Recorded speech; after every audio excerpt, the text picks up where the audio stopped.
Welcome back to Business Connection, and joining me now is Selvei Rajkumar from the Orion STEM Schools. Welcome, Selvei. It's nice to see you again. You've been a longtime friend of the station.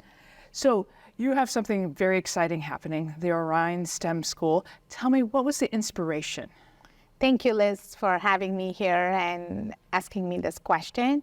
I'm inspired by John Dewey, the philosopher and the founder of the U Chicago Lab School. Okay. He once said that if we teach today's students as how we taught yesterday, we are robbing them of tomorrow.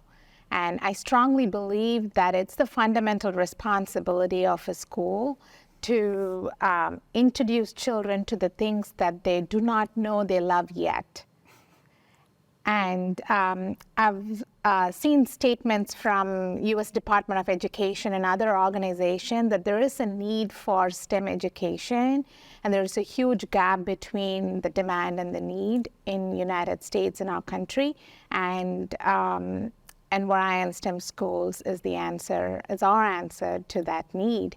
And I'm hoping to bridge that gap by instilling STEM and entrepreneurship principles in children, not just those principles, but also growth mindset and so forth.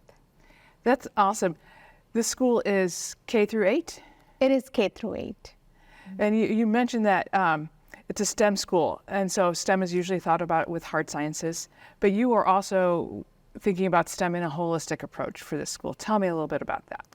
It is a general misconception that STEM is all about hard facts and figures. Mm-hmm. However, it is the best approach to problem solve, to instill creativity in children, teamwork, empathy, and nurturing those emotional intelligence in children by allowing them to work together and developing those social emotional skills, as well as they are seeing the opportunities, challenges as opportunities, and work together to problem solve.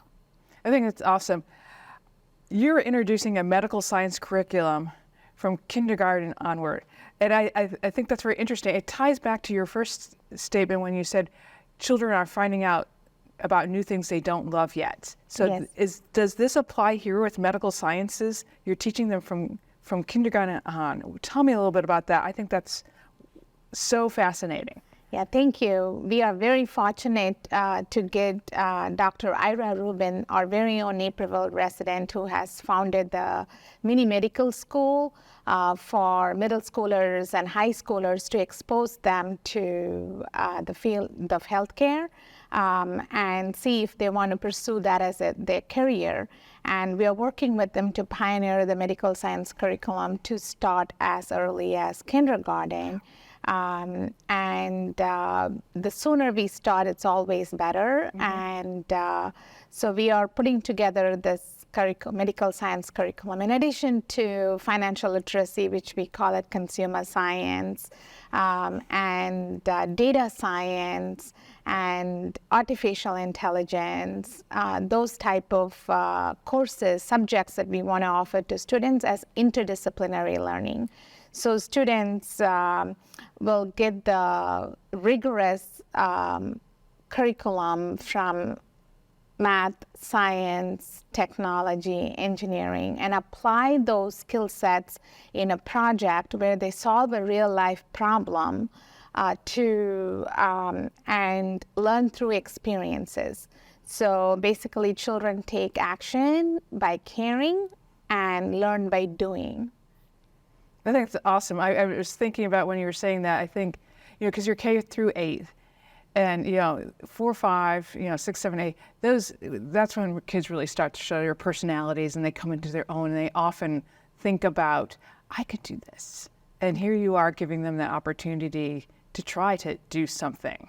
So I think that's super exciting about it. And the fact that you're adding all those other things, financial literacy, AI, just starting them so early.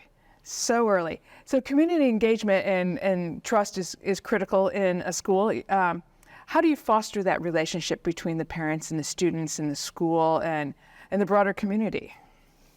So I just want to touch base on one of the points Sure. that you asked Sure. before, which is in terms of financial literacy, the money habits are formed as early as age 7. Wow.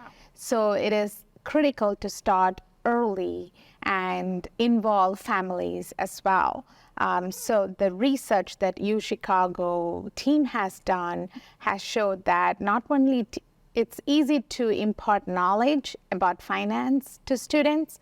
The most important thing is to instill the proper attitude and behavior in students, teach them the executive functioning skills, and not act impulsively. So those type of experiences or skills are taught to students in a settled way. We involve families because in everything that we do at our school, because we believe that parents are the first and most influential teachers for children.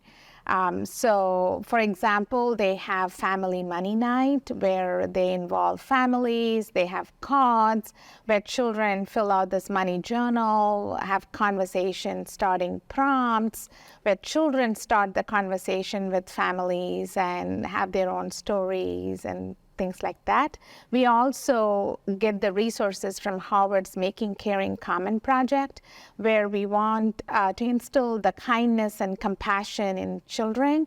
And it's not just for the students, it's also for the teachers and the families.